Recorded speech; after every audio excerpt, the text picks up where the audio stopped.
Hey everyone, it's Dwayne here. Welcome to another episode of A Snapshot from the Summit. 5 minutes of amazing goodness that will enable you to unlock the money well, flip the bird at the 9 to 5, and ultimately slash decades from building wealth. And what we're going to talk about today is one of the concepts that we took from Coach John Wooden, probably, well, as far as I know, the most successful college basketball coach in history. If I remember correctly, he led UCLA to 11 NCAA championships. I'm not sure if it was in a row, but I know 11 is the number that comes to mind. And one of the concepts that he used to apply with his players that was also taken by Pat Riley, the coach of the Lakers, when they went on to win 2 championships back to back, and he kind of added a twist to it. But it's this concept of improvement or small bits of improvement, or like 1% improvement over what you did the previous game or the previous month or the previous year. That was the goal of Coach Wooden.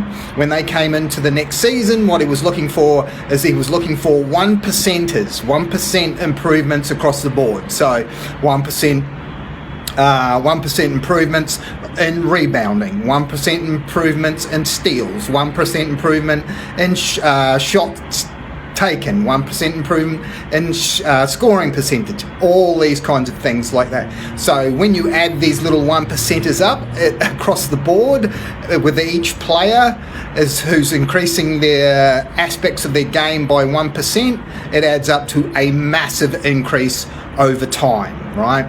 And so we took this concept and applied it to probably the greatest example of this was a guy that was a part-time trader, and he applied this to not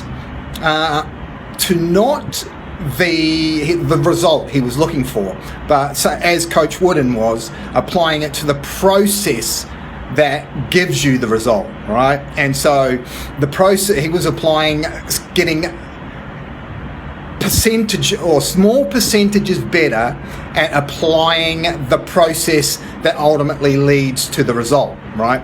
And what it led to was for Amir to have 100 winning trades in a row, right?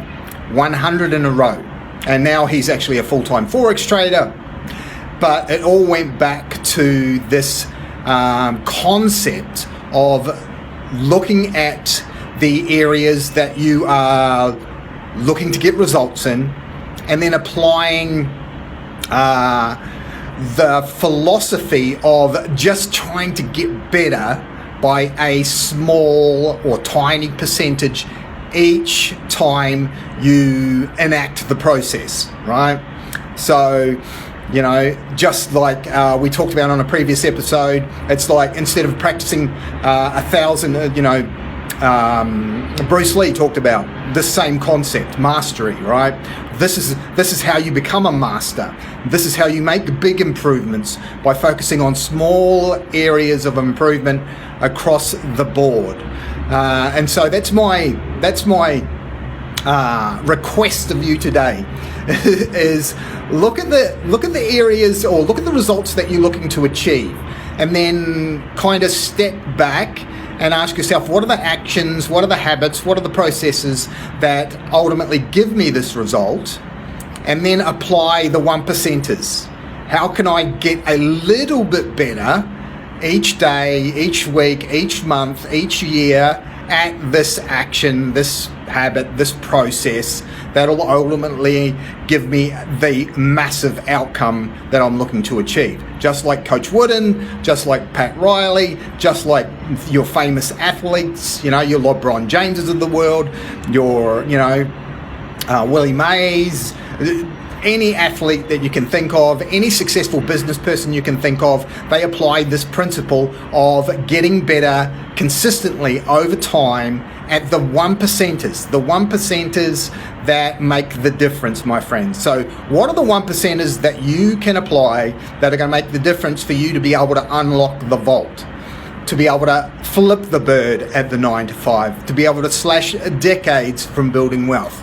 Because it's those little 1%ers that are going to make the big difference for you. Okay, and if you want some help to slash that learning curve, reach on out. Above or below this episode, you'll find 3 ways. Pick one, and let's have a chat about applying the 1%ers to your areas that you need to improve on to ultimately unlock the money vault, my friends. This is Wayne signing off. For the team here at Conquer Your Everest, I will speak to you again on the next episode of A Snapshot from the Summit. Till then, bye for now.